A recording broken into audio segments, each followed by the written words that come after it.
ఒరులేమేమియనర్చిన నరవర అప్రియము తన మనంబునకగు తానురులకు నది చేయకునికి పరాయణము పరమధర్మ పదములకెల్లన్ అంటాడు భీష్ముడు భారతంలో.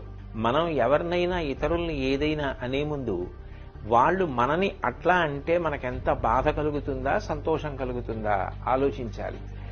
మనం ఎవరికైనా ఏదైనా చేసే ముందు వాళ్ళు మనకి అట్లాంటి పని చేస్తే ఎట్లా ఉంటుంది అన్నది ఆలోచించుకోవాలి.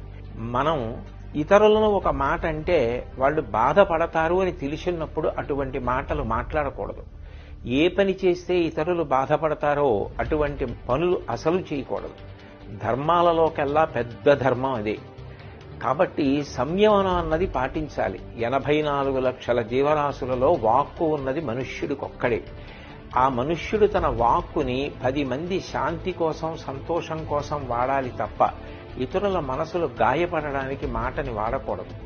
ఈ విషయాలు దృష్టిలో పెట్టుకుని మనందరం కూడా సోషల్ మీడియాని సక్రమంగా వాడుకుందాం తప్ప ఇతరుల యొక్క మనసులు బాధపడేటట్టుగా ప్రత్యేకించి కుటుంబ సభ్యుల్ని మహిళలని ఉద్దేశించి అసభ్యకరమైన పోస్టులు పెట్టకుండా మనని మనం నియంత్రించుకుని సభ్యతా సంస్కారాల్ని చాటి చెప్తాం.